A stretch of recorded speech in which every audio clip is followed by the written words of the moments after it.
बच्चों, आज आप लोगों के पद्य का पुष्प की अभिलाषा शीर्षक से जो कविता है इसकी व्याख्या करने जा रहे हैं। ये कविता देखिए, युग चरण रचना है माखनलाल चतुर्वेदी जी की, उसी से ही ली गई है। तो आपके बुक में जो इसका शीर्षक है पुष्प की अभिलाषा के नाम से है। तो देखिए, इसमें इन पंक्तियों में कवि ने एक पुष्प के माध्यम से देश प्रेमी होने का संदेश दिया है कि एक जो पुष्प है उसकी क्या अभिलाषा है, उसकी क्या इच्छा है, कि वह किस प्रकार अपने देश से प्रेम करता है और उसके लिए बलिदान होना चाहता है, बाकी उसकी कोई भी इच्छा नहीं है। इसी तरह से इसके माध्यम से कवि जो हैं वो लोगों को यह बताना चाहते हैं कि हमारे अंदर देश प्रेम की भावना होनी चाहिए और देश के लिए हमें बलिदान करने में कभी भी पीछे नहीं हटना चाहिए। ठीक है, तो आप देखिए इसकी व्याख्या हम देखते हैं यहाँ से। चाह नहीं मैं सुरबाला के गहनों में गूथा जाऊँ, चाह नहीं प्रेमी माला में विध प्यारी को ललचाऊँ। अब देखिए, इसमें जो पुष्प है वो कहता है, यानी उसकी इच्छा है, वो बताता है, कहता है कि मेरी यह इच्छा नहीं है कि मैं किसी सुंदरी के गहनों में गूथा जाऊँ।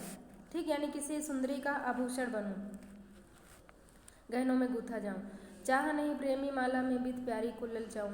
पुष्प कहता है कि मेरी यह भी अभिलाषा नहीं है कि मैं प्रेमी की माला में पिरोया जाऊँ और उसकी प्रेमिका को मैं ललचाऊँ।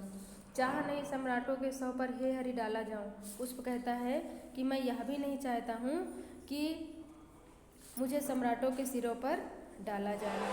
चाह नहीं देवी के सिर पर चढ़ूँ भाग पर इठलाऊँ। पुष्प कहता है कि मेरी यह भी अभिलाषा नहीं है कि मैं देवताओं के सिर पर चढ़ाया जाऊँ और फिर अपने भाग्य पर इठलाऊँ, अर्थात ये सोच करके मैं गर्व करूँ कि मुझे तो देवताओं के सिर पर चढ़ाया गया है। तो मेरी यह भी इच्छा नहीं है कि मुझे देवताओं के सिर पर चढ़ाया जाए और मैं अपने भाग्य पर गर्व करूँ। मुझे तोड़ लेना बनमाली उस पथ पर देना तुम फेंक, मातृभूमि पर शीश चढ़ाने जिस पर जावे वीर अनेक। अब यहाँ पर देखिए, लास्ट में अपनी सारी इच्छाएं जो है वो बता रहा है पुष्प कि हे बनमाली, मुझे तोड़ लेना और उस पथ पर, यानी उस रास्ते पर तुम मुझे फेंक देना जिस पथ से मातृभूमि पर शीश चढ़ाने के लिए अनेकों वीर जाते हैं, अर्थात जिस पथ से अनेकों वीर मातृभूमि पर सिर चढ़ाने के लिए जाते हैं, अर्थात बलिदान होने के लिए जाते हैं, उस पथ पर तुम मुझे फेंक देना। और ऐसा हो जाने पर वह पुष्प जो है वो अपने आप को धन्य समझेगा कि मेरी सच्ची श्रद्धांजलि उन वीरों के प्रति यही है कि मैं उनके चरणों के नीचे मैं आ गया। ठीक, इस प्रकार से देखिए ये पोयम आपकी पूरी हो गई। अब इसमें आप काव्यगत सौंदर्य देखेंगे तो सबसे पहले भाषा सरल खड़ी बोली है, रस इसमें वीर है, सभी को मालूम होगा, अलंकार इसमें अनुप्रास और पुनरुक्ति प्रकाश है और छंद मुक्तक है। इस प्रकार से आपका ये पोयम समाप्त हो गई। इसके बाद आगे देखिए इन्हीं की है कविता, जवानी नाम से है, इसको देखते हैं हम। प्राण अंतर में लिए पागल जवानी, कौन कहता है कि तू विधवा हुई को ओज पानी। ठीक, अब इसमें देखिए बताते हैं, यही जो इन कवि हैं उन्हीं की ये रचना है। ठीक, इनका काव्यखंड जवानी है, उसी शीर्षक से लिया गया है, काव्यखंड के जवानी शीर्षक से लिया गया ये माखनलाल चतुर्वेदी जी का।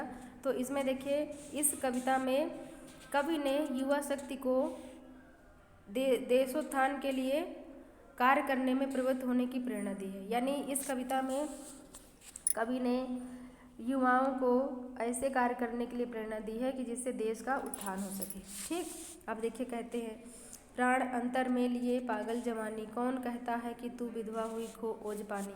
कवि कहता है कि अरे पागल, वह तू ही है जो अपने अंदर यानी भीतर उत्साह शक्ति और प्रवणता को समेटे रहती है। कौन कहता है कि तूने अपना तेज खो दिया है।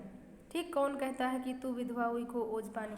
कौन कहता है कि तूने अपना ओज खो दिया है, तेज को खो दिया है और तू निस्तेज हो गई है, अर्थात तू निस्तेज नहीं हुई है, तूने अपना ओज नहीं खोया है।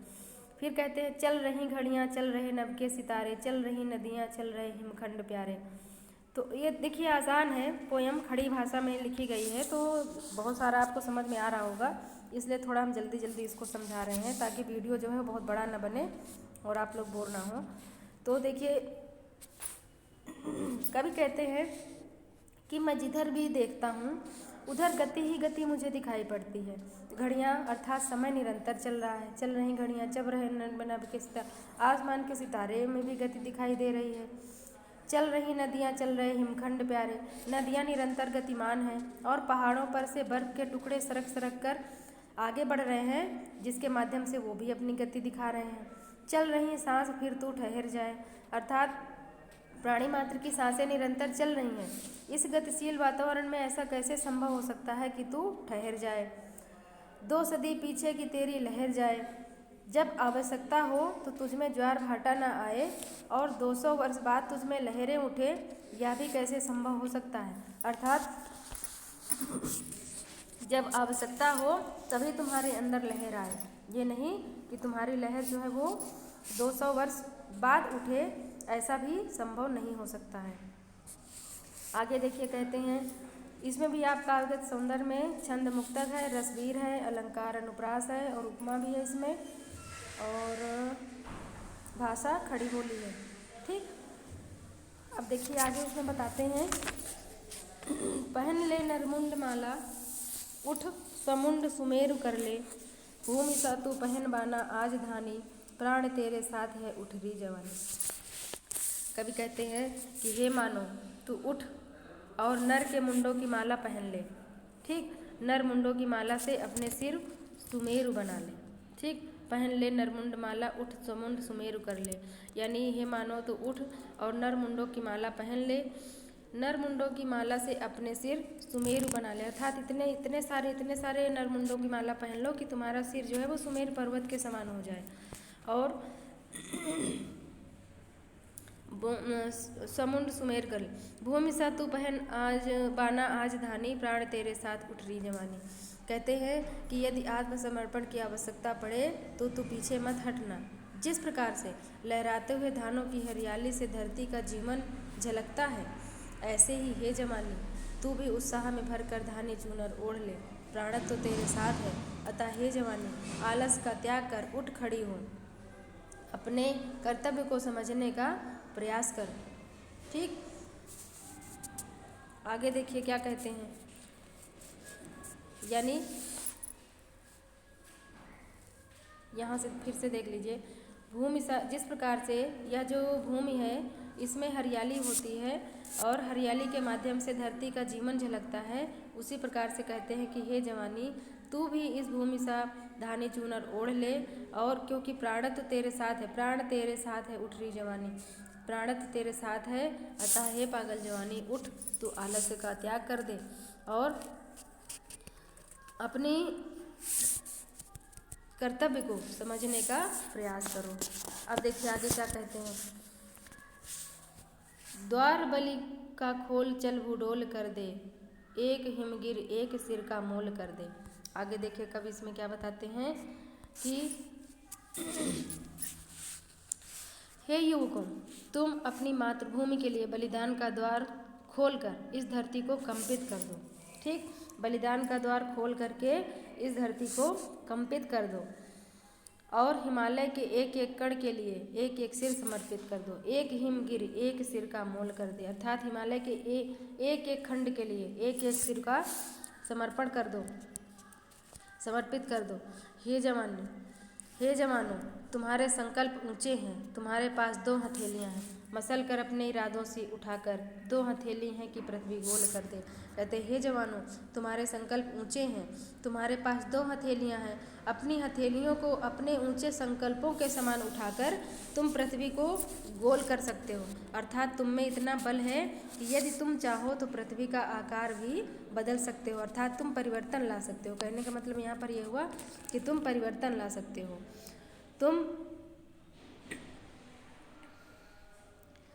तुम अपनी युवावस्था की परख अपने शीश देकर के कर सकते हो। ठीक, रक्त है या नसों में क्षुद्र पानी, जांच कर तू शीश दे अपनी जवानी। कहते हैं कि तुम अपने युवावस्था की परख अपने शीश का बलिदान दे करके कर सकते हो।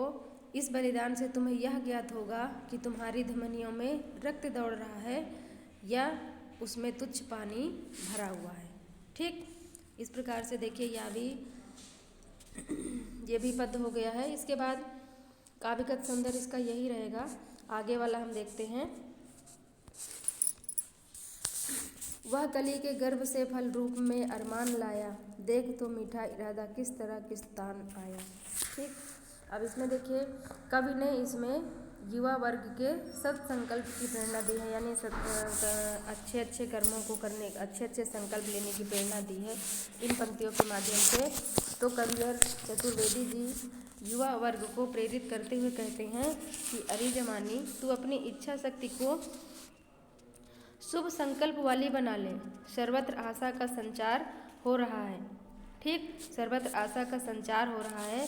डालियों पर खिलती हुई कलियों के अंदर से फल झांकने लगे हैं। ठीक, वह कली के गर्भ से फल रूप में अरमान लाया, अर्थात डालियों पर खिलती हुई कलियों के अंदर से फल झांकने लगे हैं, जो ऐसे प्रतीत हो रहे हैं मानो कली की अभिलाषाओं ने जन्म ले लिया है। ऐसा लग रहा है कि जैसे कली की अभिलाषाओं ने जन्म लिया है। देख तो सही कली का मधुर संकल्प किस तरह ठाट बाट ले साथ में खड़ा हो गया है, देख तो मीठा इरादा किस तरह सिरतान आया।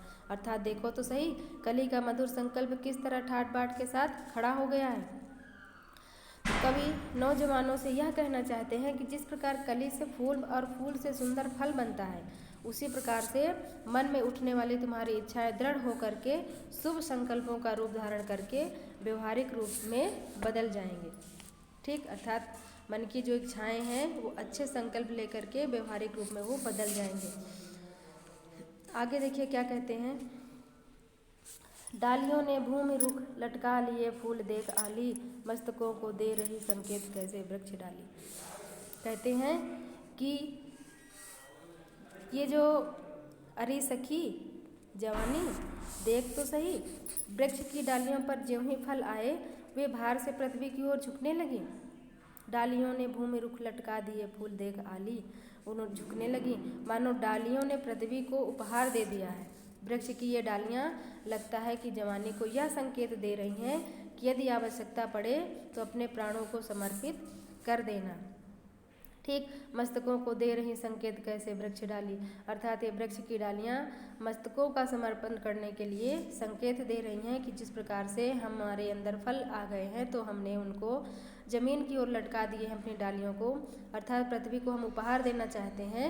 इसके माध्यम से वो कलियाँ, वो वृक्ष, वो फल ये बता रहे हैं कि व्यक्ति को यदि आवश्यकता पड़े तो आवश्यकता के समय देश के लिए अपने शीश को समर्पित कर देना चाहिए।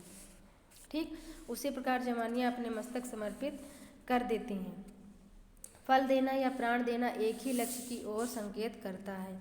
फल दिए या सिर दिए तरु की कहानी गूंथ कर युग में बताती चल जवानी।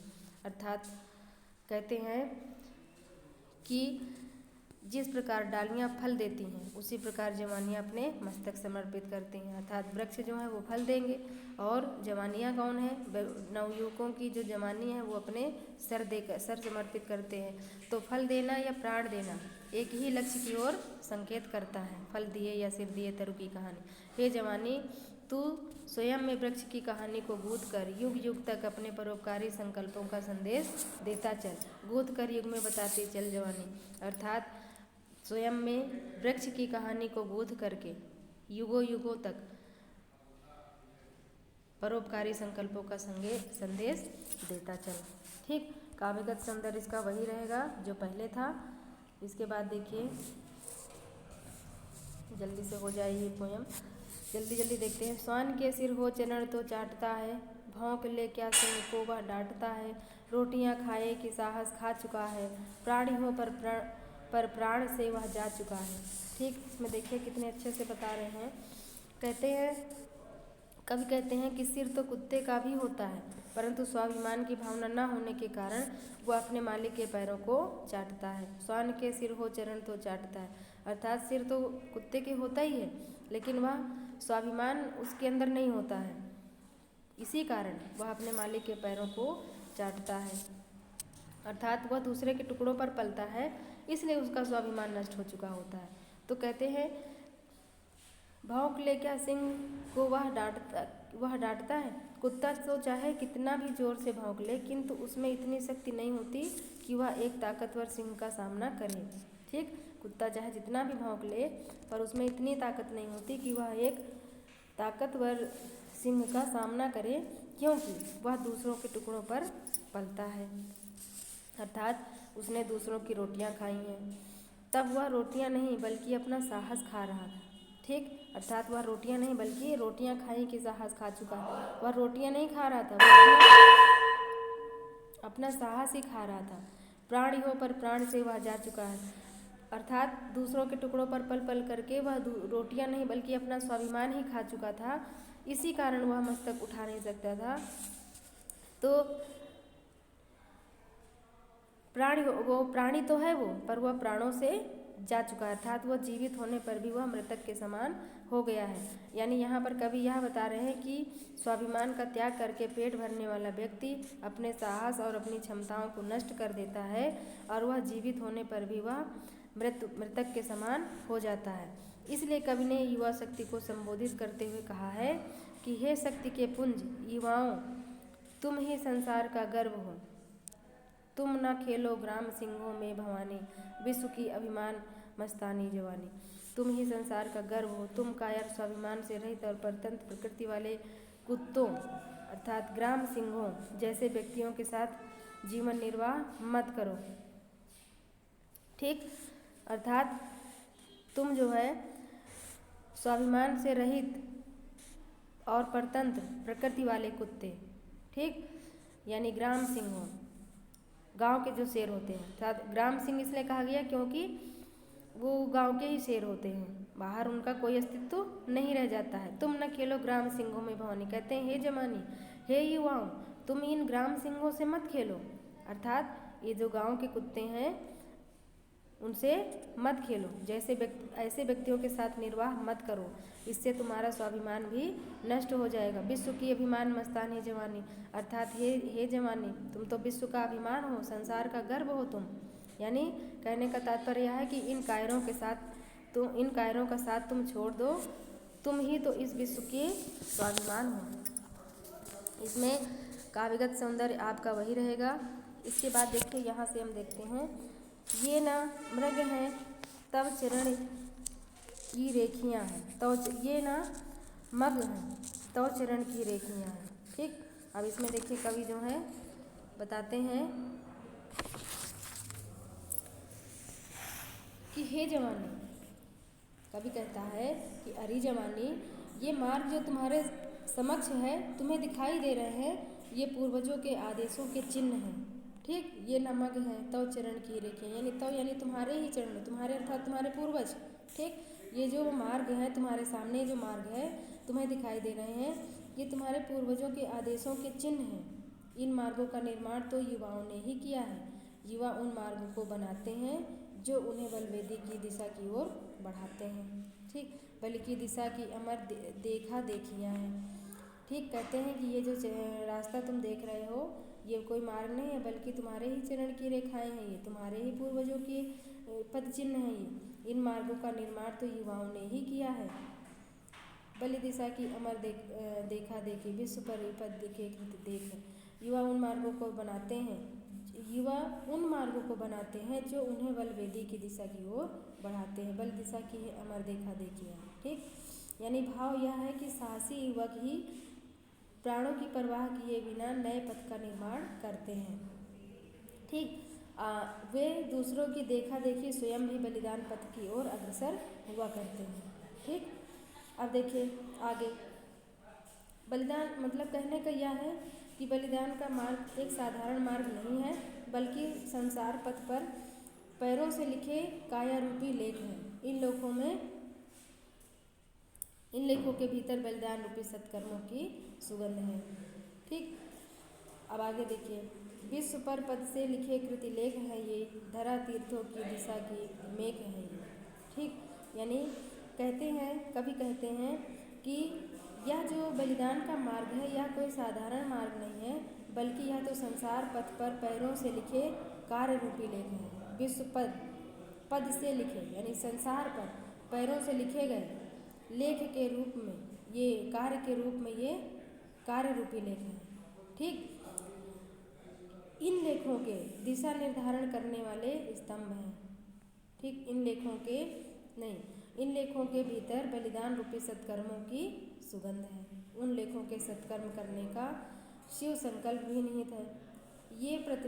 ये पवित्र मार्ग पृथ्वी के तीर्थों की दिशा निर्धारण करने वाले स्तंभ हैं। ठीक, यहाँ पर देखिए धरा तीर्थों की दिशा की मेघ है ये, अर्थात ये जो पवित्र मार्ग हैं पृथ्वी के तीर्थों की दिशा निर्धारण करने वाले ये स्तंभ हैं, मेघ हैं ये।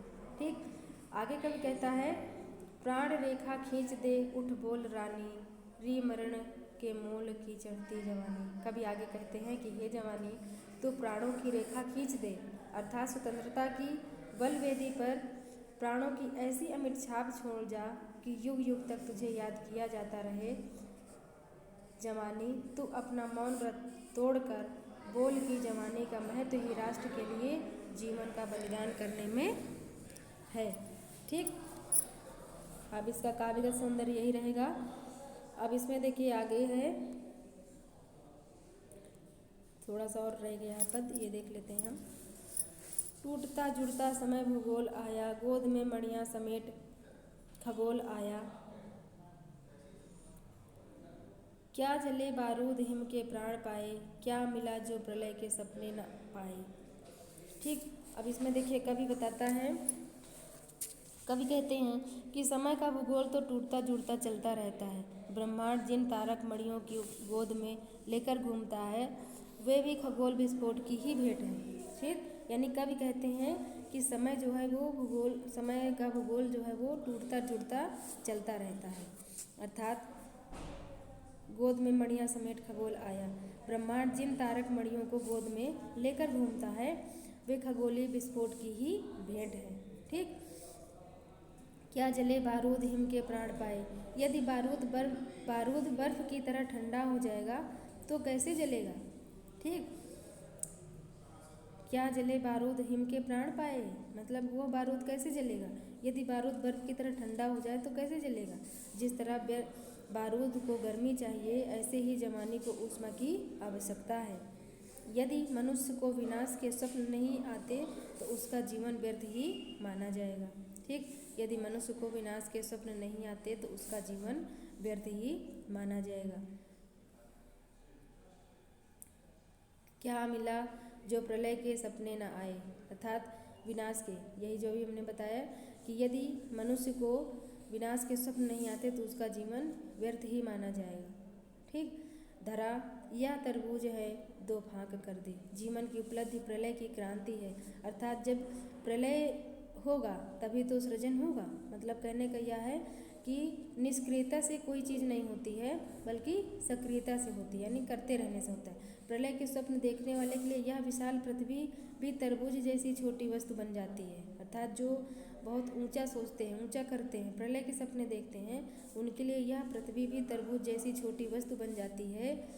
कहते हैं कवि कि तुम प्रलय के स्वप्न दृष्टा हो, यदि तुम चाहो तो पृथ्वी को भी तरबूज की तरह चीर सकते हो।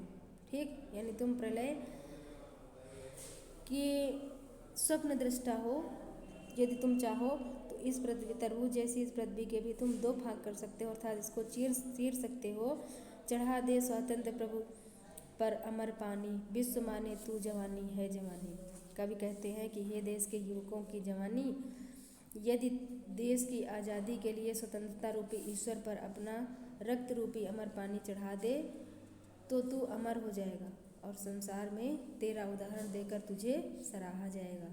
ठीक, चढ़ा दे स्वतंत्र प्रभु पर अमर जवानी, विश्व माने तू जवानी है जवानी, अर्थात देश के युवकों से कहता है, देश के युवकों की जवानी, यदि तुम देश की आज़ादी के लिए स्वतंत्रता रूपी ईश्वर पर अपनी रक्त रूपी अमर पानी को चढ़ा दो तो तुम अमर हो जाओगे और संसार तुम्हारा उदाहरण दे करके तुम्हारी सराहना करेगा। ठीक, इसमें भी काव्यगत सौंदर्य वही रहेगा। और फिर देखिए लास्ट पद हमारा बचा है लाल। यहाँ से देखते हैं हम, लाल चेहरा है नहीं फिर लाल किसके। ठीक, यहाँ से देखते हैं लास्ट पद है ये।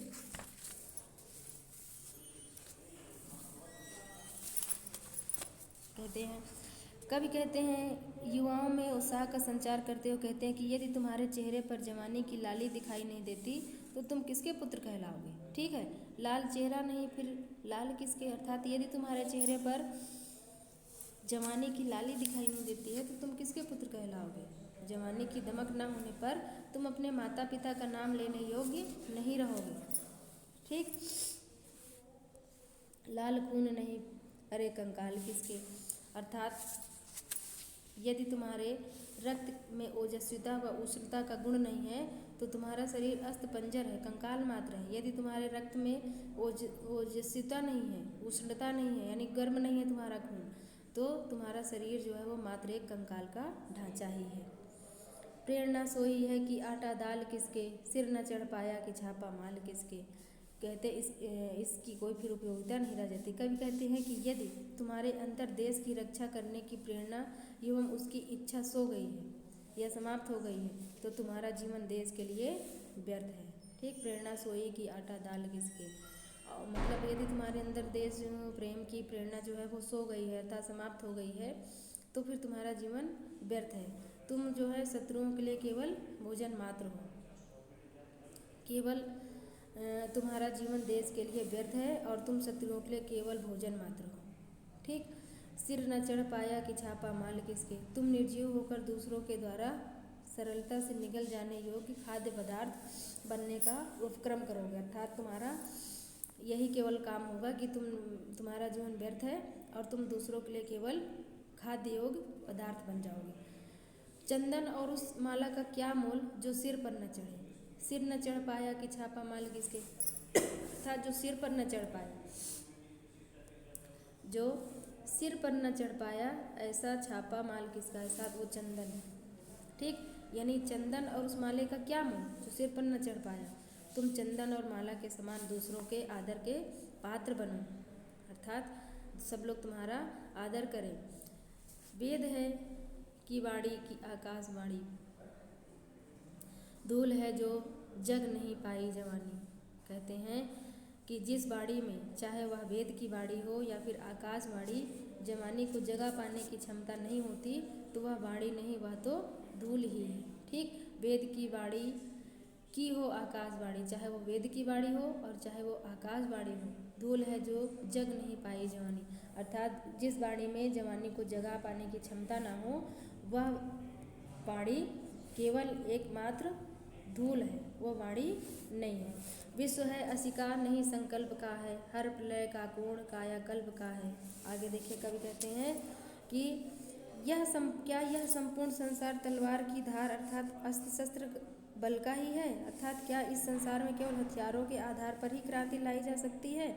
विश्व है असिका नहीं संकल्प का है, क्या केवल तलवार का ही है या भी संकल्पों का नहीं है, तलवारों के माध्यम से यानी हथियारों के माध्यम से ही क्रांति लाई जा सकती है। कवि कहते हैं कि नहीं नहीं, ऐसा बिल्कुल भी नहीं है। यह संसार दृढ़ निश्चय वाले व्यक्तियों का है, इस संसार में दृढ़ संकल्प से ही जीता जा सकता, अर्थात इस संसार को दृढ़ संकल्पों के माध्यम से भी जीता जा सकता है। ये उन्हीं लोगों का संसार है जिनके अंदर दृढ़ संकल्पता की भावना है। हर प्रलय का कोण कायाकल्प का है। कहते हैं यह संसार जो है वो संकल्प पर आधारित है, इस पर विजय तलवार की धार द्वारा नहीं अपितु दृढ़ संकल्प द्वारा ही क्रांति लाई जा सकती है। प्रत्येक प्रलय का उद्देश्य संसार में पूर्ण परिवर्तन या क्रांति ला देना होता है। ठीक, हर प्रलय का कोण कायाकल्प का है, यानी हर प्रलय का केवल एक ही उद्देश्य होता है कि इस संसार में परिवर्तन हो। ठीक, प्रत्येक प्रलय का उद्देश्य संसार में पूर्ण परिवर्तन या क्रांति ला देना होता है। इसी प्रकार यदि युवा वर्ग किसी बात के लिए संकल्प कर ले तो क्रांति आ सकती है एवं परिवर्तन प्रारंभ हो सकता है। फूल गिरते सूल सिर ऊंचा लिए हैं, रसों के अभिमान को नीरस किए हैं। ठीक, कहते हैं कि कोमल फूल वायु के हल्के झोंके से पृथ्वी पर गिर जाते हैं और वह पहले की तरह सुंदर नहीं दिखते। अर्थात उनकी सुंदरता समाप्त हो जाती है।